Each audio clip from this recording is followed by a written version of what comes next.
ہم غریبوں کے آقا پہ بے حد درود۔ الحمد للہ رب العالمین والصلاة والسلام علی سید الانبیاء والمرسلین وعلی آلہ واصحابہ اجمعین۔ بسم اللہ الرحمن الرحیم۔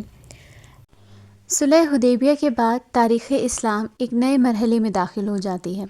یہ وہ وقت تھا جب وقتی طور پر جنگ کا دروازہ بند ہوا اور دعوت اسلام کے لیے امن کا راستہ کھل گیا۔ رسول اللہ صلی اللہ علیہ وسلم نے اس موقع کو غنیمت جانا اور اسلام کی دعوت کو عرب سے باہر دنیا کے مختلف حکمرانوں تک پہنچانے کا فیصلہ کیا، اور اس مقصد کے لیے نبی صلی اللہ علیہ وسلم نے مختلف بادشاہوں اور حکمرانوں کو کچھ خط لکھے، اور یہ خطوط نہ کسی دباؤ پر مبنی تھے نہ کسی دھمکی پر، بلکہ عزت، حکمت اور خیرخواہی کے انداز میں لکھے گئے تھے۔ اور ان خطوط میں بادشاہوں کو اسلام کی طرف دعوت دی گئی اور یہ پیغام دیا گیا کہ اسلام صرف عربوں کے لیے نہیں بلکہ پوری انسانیت کے لیے ہے۔ یہ خطوط جن بادشاہوں کو دیے گئے ان میں مشہور نام جیسے روم کے بادشاہ اور فارس کے بادشاہ کسریٰ، حبشہ کے بادشاہ نجاشی اور مصر کے حاکم کو، ان تمام لوگوں کو یہ خط ارسال کیے گئے۔ یہ وہ دور تھا جب اسلام قلم کے ذریعے دلوں تک پہنچ رہا تھا، مگر اسی دوران ایک طاقت ایسی بھی تھی جو اس دعوت سے سخت خائف تھی اور جو مسلسل اسلام اور مسلمانوں کے خلاف سازشوں میں مصروف رہی۔ یہ طاقت خیبر میں موجود یہودی قبائل تھے۔ خیبر محض ایک بستی نہیں تھی بلکہ مضبوط قلعوں، جنگی تیاری اور مسلمانوں کے خلاف سازشیں کرنے کا مرکز تھا۔ یہی وہ لوگ تھے جو پہلے بھی مختلف مواقع پر اسلام دشمن سرگرمیوں میں شامل رہے اور اب بھی مسلمانوں کے لیے ایک مستقل خطرہ بنے ہوئے تھے۔ چنانچہ صلح حدیبیہ کے بعد جہاں ایک طرف اسلام کا پیغام دنیا تک پہنچایا جا رہا تھا، وہیں دوسری طرف ان سازشوں کا سدباب کرنے کی بھی ضرورت تھی، اور اسی پس منظر میں ہم داخل ہوتے ہیں جنگ خیبر کے مرحلے میں، جہاں ہمیں نبی کریم صلی اللہ علیہ وسلم کی حکمت، قیادت اور اللہ پر کامل یقین صاف طور پر نظر آتا ہے۔ خیبر مدینہ کے شمال میں تقریباً 100 میل کے فاصلے پر ایک بڑا شہر تھا۔ یہاں قلعے بھی تھے اور کھیتیاں بھی۔ ابن اسحاق کا بیان ہے کہ رسول اللہ صلی اللہ علیہ وسلم نے حدیبیہ سے واپس آ کر ذی الحج کا پورا مہینہ اور محرم کے چند دن مدینہ میں قیام فرمایا اور پھر محرم کے باقی ایام میں خیبر کے لیے روانہ ہو گئے۔ مفسرین کا بیان ہے کہ خیبر اللہ تعالیٰ کا وعدہ تھا۔ قرآن پاک میں اس سے متعلق اللہ تعالیٰ نے ارشاد فرمایا ہے سورۃ الفتح کی آیت نمبر 20 میں، جس کا ترجمہ ہے، اللہ نے تم سے بہت سے اموال غنیمت کا وعدہ کیا ہے، جسے تم حاصل کرو گے تو اس کو تمہارے لیے فوری طور پر عطا کر دیا۔ جس کو فوری طور پر ادا کر دیا اس سے مراد صلح حدیبیہ ہے، اور بہت سے اموال غنیمت اس سے مراد خیبر ہے۔ جنگ خیبر میں اسلامی لشکر کی تعداد صرف 1400 تھی۔ چونکہ منافقین اور کمزور ایمان کے لوگ سفر حدیبیہ میں رسول اللہ صلی اللہ علیہ وسلم کی رفاقت اختیار کرنے کے بجائے اپنے گھروں میں بیٹھے رہے، اور اس لیے اللہ تعالیٰ نے نبی صلی اللہ علیہ وسلم کو ان کے بارے میں حکم دیتے ہوئے فرمایا سورۃ الفتح کی آیت نمبر 15 میں، جب تم اموال غنیمت حاصل کرنے کے لیے جانے لگو گے تو یہ پیچھے چھوڑے گئے لوگ کہیں گے کہ ہمیں بھی اپنے ساتھ چلنے دو۔ یہ چاہتے ہیں کہ اللہ کی بات بدل دیں، ان سے کہہ دینا کہ تم ہرگز ہمارے ساتھ نہیں چل سکتے۔ اللہ نے پہلے ہی سے یہ بات کہہ دی ہے۔ اس پر یہ لوگ کہیں گے کہ نہیں، بلکہ تم لوگ ہم سے حسد کرتے ہو، حالانکہ حقیقت یہ ہے کہ یہ لوگ کم ہی سمجھتے ہیں۔ چنانچہ جب رسول اللہ صلی اللہ علیہ وسلم نے خیبر کی روانگی کا ارادہ فرمایا تو اعلان کیا کہ آپ کے ساتھ صرف وہی آدمی روانہ ہو سکتا ہے جو واقعتاً جہاد کی خواہش رکھتا ہو، اور اس اعلان کے نتیجے میں آپ کے ساتھ وہی لوگ جا سکے جنہوں نے حدیبیہ میں درخت کے نیچے بیعت رضوان کی تھی، اور ان کی تعداد صرف 1400 تھی۔ اس غزوے کے دوران مدینہ کا انتظام حضرت صباح رضی اللہ تعالیٰ عنہ کو اور ابن اسحاق کے مطابق نمیلہ بن عبداللہ کو سونپا گیا تھا، لیکن زیادہ درست رائے پہلی والی ہے۔ اسی موقع پر حضرت ابو ہریرہ رضی اللہ عنہ بھی مسلمان ہو کر مدینہ تشریف لائے تھے، اور اس وقت حضرت صباح رضی اللہ عنہ فجر کی نماز پڑھا رہے تھے۔ نماز سے فارغ ہوئے تو حضرت ابو ہریرہ ان کی خدمت میں پہنچے، اور اس کے بعد حضرت ابو ہریرہ خدمت نبوی میں حاضری کے لیے خیبر کی جانب چل پڑے۔ جب خدمت نبوی میں پہنچے تو خیبر فتح ہو چکا تھا، تو رسول اللہ صلی اللہ علیہ وسلم نے مسلمانوں سے گفتگو کر کے حضرت ابو ہریرہ اور ان کے رفقاء کو بھی مال غنیمت میں شریک کر لیا۔ اس موقع پر یہود کی حمایت میں منافقین بھی شامل تھے۔ راس المنافقین عبداللہ بن ابی نے خیبر میں یہ پیغام پہنچا دیا تھا یہود کو کہ محمد صلی اللہ علیہ وسلم تمہاری طرف آ رہے ہیں، لہٰذا چوکنا ہو جاؤ اور تیاری کر لو، اور دیکھو ڈرنا نہیں، کیونکہ تمہاری تعداد اور تمہارا ساز و سامان زیادہ ہے، اور محمد صلی اللہ علیہ وسلم کے رفقا بہت تھوڑے ہیں اور ان کے پاس ہتھیار بھی تھوڑے ہیں۔ مسلمانوں نے آخری رات جس کی صبح جنگ شروع ہوئی خیبر کے قریب گزاری، لیکن یہود کو اس بات کی بالکل خبر نہیں ہوئی۔ نبی صلی اللہ علیہ وسلم کا دستور تھا کہ جب رات کے وقت کسی قوم کے پاس پہنچتے تو صبح ہوئے بغیر ان کے قریب نہیں جاتے تھے۔ چنانچہ اس رات جب صبح ہوئی تو آپ صلی اللہ علیہ وسلم نے اندھیرے میں فجر کی نماز ادا فرمائی، اور اس کے بعد مسلمان سوار ہو کر خیبر کی طرف بڑھے۔ ادھر اہل خیبر بے خبر تھے، اور وہ صبح جب اپنی کھیتی باڑی کے لیے نکلے تو اچانک لشکر دیکھ کر چیختے ہوئے شہر کی طرف بھاگے کہ خدا کی قسم محمد صلی اللہ علیہ وسلم لشکر سمیت آ گئے ہیں، اور نبی صلی اللہ علیہ وسلم نے یہ منظر دیکھ کر فرمایا اللہ اکبر، خیبر تباہ ہوا۔ دوبارہ پھر یہی فرمایا اور کہا کہ جب ہم کسی قوم کے میدان میں اتر پڑتے ہیں تو ان ڈرائے ہوئے لوگوں کی صبح بری ہو جاتی ہے۔ نبی صلی اللہ علیہ وسلم نے لشکر کے پڑاؤ کے لیے ایک جگہ منتخب کی، جس پر حباب بن منظر رضی اللہ عنہ نے عرض کی کہ رسول اللہ، یہ بتائیے کہ کیا یہ مقام اللہ تعالیٰ نے آپ کو بتایا ہے، حکم دیا ہے، یا یہ آپ کی محض ایک جنگی تدبیر ہے یا رائے ہے؟ تو آپ نے فرمایا کہ یہ ایک رائے ہے اور تدبیر ہے۔ تو انہوں نے کہا کہ اے اللہ کے رسول، یہ ایک قلعے کے بہت قریب ہے، اور خیبر کے سارے جنگجو افراد اسی قلعے میں ہیں، انہیں ہمارے حالات کا پورا علم رہے گا اور ہمیں ان کے حالات کی خبر نہیں ہوگی، ان کے تیر ہم تک پہنچ جائیں گے اور ہمارے تیر ان تک نہیں پہنچ سکیں گے۔ لہٰذا انہوں نے یہ مشورہ دیا کہ ہمیں اس جگہ سے منتقل ہو کر کسی اور جگہ پڑاؤ ڈالنا چاہیے۔ تو رسول اللہ صلی اللہ علیہ وسلم نے فرمایا کہ تم نے جو رائے دی وہ بالکل درست ہے، اور اس کے بعد رسول اللہ صلی اللہ علیہ وسلم ایک دوسری جگہ منتقل ہو گئے۔ جب آپ خیبر کے اتنے قریب پہنچ گئے کہ شہر دکھائی پڑنے لگا تو آپ نے فرمایا ٹھہر جاؤ، اور سارا لشکر ٹھہر گیا، اور آپ نے یہ دعا فرمائی اے اللہ، ساتوں آسمان اور جن پر وہ سایہ فگن ہیں اس کے پروردگار، اور ساتوں زمین اور جن کو وہ اٹھائے ہوئے ہیں ان کے پروردگار، اور شیاطین اور جن کو انہوں نے گمراہ کیا ان کے پروردگار، ہم تجھ سے اس بستی کی بھلائی، اس کے باشندوں کی بھلائی کا سوال کرتے ہیں، اور اس بستی کے شر سے اور اس کے باشندوں کے شر سے اور اس میں جو کچھ ہے اس کے شر سے تیری پناہ مانگتے ہیں۔ اور اس کے بعد فرمایا کہ اللہ کے نام سے آگے بڑھو۔ جس رات خیبر کی حدود میں رسول اللہ صلی اللہ علیہ وسلم داخل ہوئے، فرمایا میں کل جھنڈا ایک ایسے آدمی کو دوں گا جو اللہ اور اس کے رسول صلی اللہ علیہ وسلم سے محبت کرتا ہے، اور جس سے اللہ اور اس کے رسول صلی اللہ علیہ وسلم محبت کرتے ہیں۔ صبح ہوئی تو صحابہ کرام نبی صلی اللہ علیہ وسلم کی خدمت میں حاضر ہوئے، ہر ایک یہی آرزو باندھے ہوئے تھا، یہی آس لگائے ہوئے تھا کہ جھنڈا اسے مل جائے۔ رسول صلی اللہ علیہ وسلم نے فرمایا علی بن ابی طالب رضی اللہ تعالیٰ عنہ کہاں ہیں؟ صحابہ کرام نے کہا یا رسول اللہ، ان کی تو آنکھ میں تو تکلیف ہے۔ فرمایا انہیں بلا لاؤ، اور وہ لائے گئے۔ رسول اللہ صلی اللہ علیہ وسلم نے ان کی آنکھوں میں لعاب دہن لگایا اور دعا فرمائی تو وہ شفا یاب ہو گئے، گویا انہیں کوئی تکلیف تھی ہی نہیں۔ پھر انہیں جھنڈا عطا فرمایا۔ انہوں نے عرض کیا یا رسول اللہ صلی اللہ علیہ وسلم، میں ان سے اس وقت تک لڑوں کہ وہ ہمارے جیسے ہو جائیں؟ آپ نے فرمایا اطمینان سے جاؤ، یہاں تک کہ ان کے میدان میں اترو، پھر انہیں اسلام کی دعوت دو، اور اسلام میں اللہ کے جو حقوق ان پر واجب ہوتے ہیں ان سے آگاہ کرو۔ باخدا تمہارے ذریعے اللہ تعالیٰ ایک آدمی کو بھی ہدایت دے دے تو یہ تمہارے لیے سرخ اونٹوں سے بہتر ہے۔ مارکے کا جو آغاز ہے وہ ہوتا ہے قلعہ نائم سے۔ جیسا کہ ہم پہلے جان چکے ہیں کہ خیبر میں مختلف قلعے تھے، 8 قلعوں میں سب سے پہلے قلعہ نائم پر حملہ ہوا، کیونکہ یہ قلعہ اپنے محل و وقوع کی نزاکت اور اسٹریٹجی کے لحاظ سے یہود کی پہلی دفاعی لائن کی حیثیت رکھتا تھا، اور یہی قلعہ مرحب نامی ایک جانباز یہودی کا قلعہ تھا جسے 1000 مردوں کے برابر مانا جاتا تھا۔ حضرت علی بن ابی طالب رضی اللہ عنہ مسلمانوں کی فوج لے کر اس قلعے کے سامنے پہنچے اور یہود کو اسلام کی دعوت دی تو انہوں نے یہ مسترد کی اور اپنے بادشاہ مرحب کی کمان میں مسلمانوں کے مد مقابل آ کھڑے ہوئے۔ میدان جنگ میں اتر کر پہلے مرحب نے دعوت مبارزت دی، جس کی کیفیت سلمہ بن اکوع رضی اللہ عنہ نے یوں بیان کی ہے کہ جب ہم لوگ خیبر پہنچے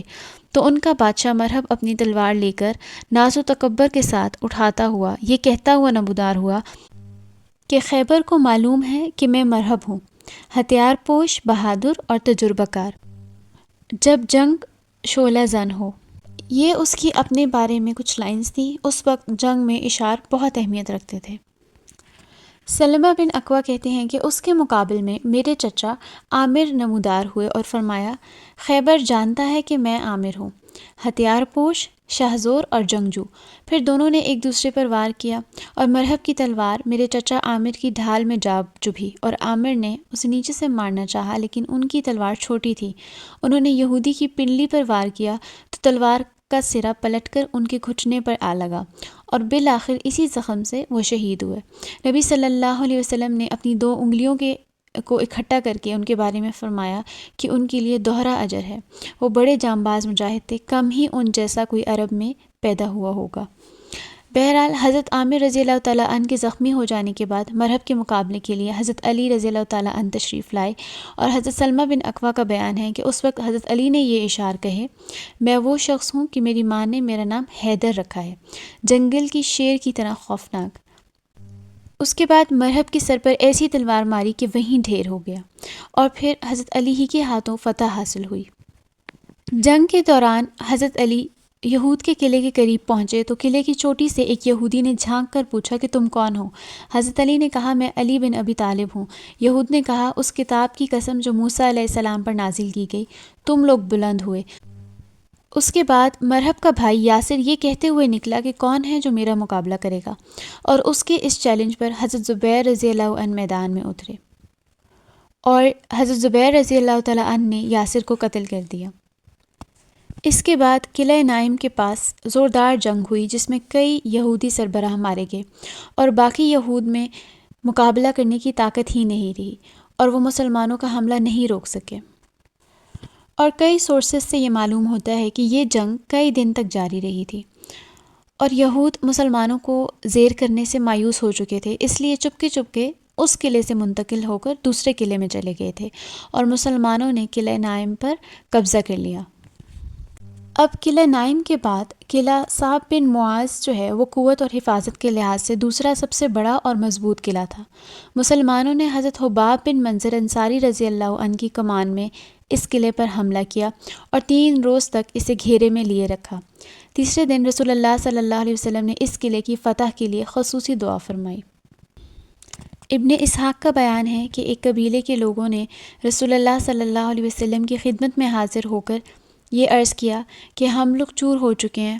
اور ہمارے پاس کچھ نہیں۔ آپ صلی اللہ علیہ وسلم نے فرمایا، یا اللہ، تجھے ان کا حال معلوم ہے، تو جانتا ہے کہ ان کے اندر قوت نہیں اور میرے پاس بھی کچھ نہیں کہ میں انہیں دوں، لہٰذا انہیں یہود کے ایسے قلعے کی فتح سے سرفراز فرما جو سب سے زیادہ کارآمد ہو، جہاں سب سے زیادہ خوراک دستیاب ہو۔ اور جب دعا فرمانے کے بعد نبی صلی اللہ علیہ وسلم نے مسلمانوں کو اس قلعے پر حملے کی دعوت دی تو حملہ کرنے میں بنو اسلم ہی آگے تھا، جنہوں نے نبی صلی اللہ علیہ وسلم سے آ کے یہ بات کہی تھی۔ اس حملے میں بھی قلعے کے سامنے بہت لڑائی ہوئی اور اللہ تعالیٰ نے سورج ڈوبنے سے پہلے ہی قلعہ صعب بن معاذ کی فتح عطا فرمائی۔ خیبر میں کوئی قلعہ ایسا نہیں تھا جہاں اس قلعے سے زیادہ خوراک موجود ہو۔ ابن اسحاق کی روایت میں جس شدید بھوک کا تذکرہ کیا گیا ہے اس کا یہ نتیجہ تھا کہ لوگوں نے فتح حاصل ہوتے ہی گدھے ذبح کر دیے اور چولہوں پر ہانڈیاں چڑھا دیں، لیکن جب رسول اللہ صلی اللہ علیہ وسلم کو اس کا علم ہوا تو آپ صلی اللہ علیہ وسلم نے گدھے کی گوشت سے منع فرما دیا۔ قلعہ نائم اور قلعہ صعب کی فتح کے بعد یہود نطاح کے سارے قلعوں میں سے نکل کر قلعہ زبیر میں جمع ہو گئے۔ یہ ایک بہت محفوظ قلعہ تھا اور پہاڑ کی چوٹی پر واقع تھا، اور راستہ اتنا مشکل کہ نہ تو کوئی سوار یہاں تک پہنچ پائے اور نہ پیدل، اس لیے رسول اللہ صلی اللہ علیہ وسلم نے اس کے ارد گرد محاصرہ قائم کیا اور 3 روز تک محاصرہ کیے رہے۔ اس کے بعد ایک یہودی نے کہا کہ اے ابو القاسم، اگر آپ 1 مہینے تک محاصرہ جاری رکھیں تو بھی انہیں کوئی پرواہ نہیں ہوگی،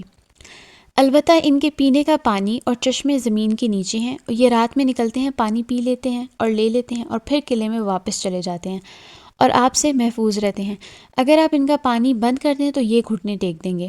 اس اطلاع پر آپ صلی اللہ علیہ وسلم نے ان کا پانی بند کر دیا، اور اس کے بعد یہود نے باہر آ کر زبردست جنگ کی جس میں کئی مسلمان شہید ہوئے اور تقریباً 10 یہودی بھی کام آئے، لیکن قلعہ فتح ہو گیا۔ اسی طرح باقی قلعے بھی مسلمانوں نے فتح کر لیے، کچھ میں جنگ ہوئی اور کچھ کو یہودیوں نے خود ہی سپرد کر دیا، اور آخر میں بات صلح پر ہوئی کہ جب رسول اللہ صلی اللہ علیہ وسلم ایک علاقے میں داخل ہوئے جہاں پر وہاں کے باشندوں نے بہت سختی سے محاصرہ کیا ہوا تھا، اور وہاں پر یہود اپنے قلعوں سے نہیں نکل رہے تھے، یہاں تک کہ رسول اللہ صلی اللہ علیہ وسلم نے یہ قصد کیا کہ منجنیق نصب فرمائے۔ یہ ایک اس طرح کا آلہ ہے کہ جس سے قلعوں پر پتھر برسائے جا سکتے ہیں، اور جب یہود کو اپنی تباہی کا یقین ہو گیا تو انہوں نے رسول اللہ صلی اللہ علیہ وسلم سے صلح کی کوشش کی۔ ابن ابی الحقیق نے رسول اللہ صلی اللہ علیہ وسلم کے پاس پیغام بھیجا کہ کیا میں آپ کے پاس آ کر بات چیت کر سکتا ہوں؟ آپ نے فرمایا ہاں۔ جب یہ جواب ملا تو اس نے آپ کے پاس حاضر ہو کر اس شرط پر صلح کر لی کہ قلعے میں جو فوج ہے اس کی جان بخشی کر دی جائے گی، اور اس کے جو بچے ہیں انہیں کے پاس رہنے دیا جائے گا، یعنی انہیں لونڈی یا غلام نہیں بنایا جائے گا، بلکہ وہ اپنے بال بچوں کو لے کر خیبر کی سرزمین سے نکل جائیں گے اور اپنے اموال، باغات، زمینیں، سونا، چاندی، گھوڑے، زرہیں سب رسول اللہ صلی اللہ علیہ وسلم کے حوالے کر دیں گے۔ اور اس مصالحت کے بعد تینوں قلعے مسلمانوں کے حوالے کر دیے، اور اس طرح خیبر کی فتح مکمل ہو گئی۔ فتح کے بعد رسول اللہ صلی اللہ علیہ وسلم نے یہود کو خیبر سے جلا وطن کرنے کا ارادہ فرمایا تھا، اور معاہدے میں بھی یہی طے ہوا تھا، مگر یہود نے کہا کہ اے محمد صلی اللہ علیہ وسلم، ہمیں اسی سرزمین میں رہنے دیجیے، ہم اس کی دیکھ بھال کریں گے کیونکہ ہمیں آپ لوگوں سے زیادہ اس کی معلومات ہے۔ رسول اللہ صلی اللہ علیہ وسلم اور صحابہ کرام کے پاس بھی اتنے غلام نہیں تھے جو اس زمین کو دیکھ سکتے اور اس میں فصل بوتے، اور نہ ہی خود صحابہ کرام کے پاس اتنی فرصت تھی کہ یہ کام سر انجام دے سکتے، اس لیے آپ نے خیبر کی زمین اس شرط پر یہود کے حوالے کر دی کہ ساری کھیتی اور تمام پھلوں کی پیداوار کا آدھا یہود کو دیا جائے گا، اور جب تک رسول اللہ صلی اللہ علیہ وسلم کی مرضی ہوگی اس پر برقرار رکھیں گے، اور جب چاہیں گے جلا وطن کر دیں گے۔ اس کے بعد حضرت عبداللہ بن رواحہ رضی اللہ عنہ خیبر کی پیداوار کا تخمینہ لگایا کرتے تھے۔ خیبر کی تقسیم اس طرح کی گئی کہ اسے 36 حصوں میں بانٹ دیا گیا، ہر حصہ 100 حصوں کا جامع تھا، اور اس طرح کل 3600 حصے ہوئے۔ اس میں سے نصف یعنی 1800 حصے رسول اللہ اور مسلمانوں کے تھے۔ عام مسلمانوں کی طرح رسول اللہ صلی اللہ علیہ وسلم کا بھی صرف ایک ہی حصہ تھا، باقی یعنی 1800 حصوں پر مشتمل دوسرا نصف رسول اللہ نے مسلمانوں کی اجتماعی ضروریات کے لیے الگ کر دیا تھا۔ 1800 حصوں پر خیبر کی تقسیم اس لیے کی گئی کہ یہ اللہ تعالیٰ کی طرف سے اہل حدیبیہ کے لیے ایک گفٹ تھا، جو موجود تھے ان کے لیے بھی اور جو موجود نہیں تھے ان کے لیے بھی، اور اہل حدیبیہ کی تعداد 1400 تھی جو خیبر آتے ہوئے اپنے ساتھ 200 گھوڑے لائے تھے، اور چونکہ سوار کے علاوہ خود گھوڑے کا بھی حصہ ملتا تھا تو گھوڑے کا حصہ ڈبل یعنی 2 فوجیوں کے برابر ہوتا ہے، اس لیے خیبر کو 1800 حصوں پر تقسیم کیا گیا۔ اسی غزوے میں حضرت جعفر بن ابی طالب رضی اللہ عنہ خدمت نبی صلی اللہ علیہ وسلم میں حاضر ہوئے۔ حضرت جعفر بن ابی طالب، اگر آپ کو یاد ہوگا تو ہجرت حبشہ ہجرت کر گئے تھے، اور ان کے ساتھ کچھ اور مسلمان بھی، اور اسی طرح کچھ اور مسلمان یعنی حضرت ابو موسیٰ اور ان کے رفقا بھی تھے رضی اللہ عنہ۔ حضرت ابو موسیٰ اشعری رضی اللہ عنہ کا بیان ہے کہ یمن میں ہمیں رسول اللہ صلی اللہ علیہ وسلم کے ظہور کا علم ہوا تو ہم لوگ یعنی میں اور میرے 2 بھائی اپنی قوم کے 50 آدمیوں سمیت اپنے وطن سے ہجرت کر کے ایک کشتی پر سوار آپ صلی اللہ علیہ وسلم کی خدمت میں روانہ ہوئے، لیکن ہماری کشتی نے ہمیں نجاشی کے ملک حبشہ میں پھینک دیا۔ وہاں حضرت جعفر اور ان کے رفقا سے ملاقات ہوئی، انہوں نے بتایا کہ رسول اللہ صلی اللہ علیہ وسلم نے ہمیں بھیجا ہے اور یہیں ٹھہرنے کا حکم دیا ہے، اور آپ لوگ بھی ہمارے ساتھ ٹھہر جائیے۔ چنانچہ ہم لوگ بھی ان کے ساتھ ٹھہر گئے اور خدمت نبی میں اس وقت پہنچ سکے جب آپ خیبر فتح کر چکے تھے۔ آپ نے ہمارا بھی حصہ لگایا، لیکن ہمارے علاوہ کسی بھی شخص کا جو فتح خیبر میں موجود نہیں تھا کوئی حصہ نہیں لگا، صرف شرکائے جنگ ہی کا حصہ لگایا۔ اور جب حضرت جعفر رضی اللہ تعالیٰ عنہ نبی صلی اللہ علیہ وسلم کی خدمت میں پہنچے تو آپ نے ان کا استقبال کیا اور انہیں بوسہ دے کر فرمایا، واللہ میں نہیں جانتا کہ مجھے کس بات کی خوشی زیادہ ہے، خیبر کی فتح کی یا جعفر کی آمد کی۔ رسول صلی اللہ علیہ وسلم جب خیبر سے فارغ ہوئے تو وادی القرا میں تشریف لے گئے، وہاں بھی یہود کی ایک جماعت تھی اور ان کے ساتھ عرب کی ایک جماعت بھی شامل ہو گئی۔ جب مسلمان وہاں اترے تو یہود نے تیروں سے استقبال کیا، وہ پہلے سے صف بندی کیے ہوئے تھے، اور رسول اللہ صلی اللہ علیہ وسلم کا ایک غلام مارا گیا۔ اس کے بعد نبی صلی اللہ علیہ وسلم نے جنگ کے لیے صحابہ کرام کی ترتیب اور صف بندی کی، اور پورے لشکر کا علم حضرت سعد بن عبادہ کے حوالے کیا رضی اللہ تعالیٰ عنہ، اور ایک پرچم حباب بن منذر کو دیا اور تیسرا پرچم عبادہ بن بشر کو دیا۔ اس کے بعد آپ صلی اللہ علیہ وسلم نے یہود کو اسلام کی دعوت دی اور انہوں نے قبول نہیں کی۔ ان کا ایک آدمی میدان جنگ میں اترا، ادھر سے حضرت زبیر بن عوام نمودار ہوئے اور اس کا کام تمام کر دیا۔ پھر دوسرا آدمی نکلا، حضرت زبیر نے اسے بھی قتل کر دیا، اور اس کے بعد ایک اور آدمی میدان میں آیا، اس کے مقابلے کے لیے حضرت علی رضی اللہ عنہ نکلے اور اسے قتل کر دیا۔ اس طرح رفتہ رفتہ ان کے 11 آدمی مارے گئے۔ جب ایک آدمی مارا جاتا تو نبی صلی اللہ علیہ وسلم باقی یہودیوں کو اسلام کی دعوت دیتے۔ اور اس دن جب نماز کا وقت ہوتا تو آپ صلی اللہ علیہ وسلم صحابہ کرام کو نماز پڑھاتے اور پھر پلٹ کر یہود کے بالمقابل چلے جاتے اور انہیں اسلام، اللہ اور اس کے رسول صلی اللہ علیہ وسلم کی دعوت دیتے۔ اس طرح لڑتے لڑتے شام ہو گئی اور دوسرے دن صبح آپ پھر تشریف لے گئے، لیکن ابھی سورج نیزے برابر بھی بلند نہ ہوا ہوگا کہ ان کے ہاتھ میں جو کچھ تھا اسے آپ صلی اللہ علیہ وسلم کے حوالے کر دیا۔ یعنی آپ صلی اللہ علیہ وسلم نے بزور قوت فتح حاصل کی، اور اللہ نے ان کے اموال آپ صلی اللہ علیہ وسلم کو غنیمت میں دیے۔ صحابہ کرام کو بہت سارا ساز و سامان ہاتھ آیا۔ رسول اللہ صلی اللہ علیہ وسلم نے اس وادی میں 4 دن قیام کیا اور مال غنیمت ہاتھ آیا تھا اسے صحابہ کرام میں تقسیم فرما دیا۔ البتہ جو زمین اور کھجور کے باغات تھے ان کو یہود کے پاس ہی رہنے دیا، اور ان کے متعلق ویسا ہی معاملہ طے ہوا جیسا خیبر میں ہوا تھا۔ اب جب ایک اور یہود جہاں پر آباد تھے، تیمہ کے یہودیوں کو خبر ہوئی خیبر کی اور وادی القریٰ کے باشندوں کی، تو انہوں نے خود بخود ہی نبی صلی اللہ علیہ وسلم کو صلح کی پیشکش کی۔ رسول اللہ صلی اللہ علیہ وسلم نے ان کی پیشکش قبول فرما لی اور یہ یہود اپنے مال و متاع میں مقیم رہے۔ اس کے بعد رسول اللہ صلی اللہ علیہ وسلم نے مدینہ واپسی کی راہ لی، اور واپسی کے دوران لوگ ایک وادی کے قریب پہنچے تو بلند آواز سے اللہ اکبر لا الہ الا اللہ کہنے لگے۔ رسول اللہ صلی اللہ علیہ وسلم نے فرمایا، اپنے آپ پر نرمی کرو، تم لوگ کسی بہرے اور غائب کو نہیں پکار رہے بلکہ اس ہستی کو پکار رہے ہو جو سننے والی اور قریب ہے۔ سبحانک اللہم وبحمدک اشہد ان لا الہ الا انت استغفرک واتوب الیک۔ اللهم صل على محمد وعلى آل محمد كما صليت على إبراهيم وعلى آل إبراهيم إنك حميد مجيد۔ اللهم بارك على محمد وعلى آل محمد كما باركت على إبراهيم وعلى آل إبراهيم إنك حميد مجيد۔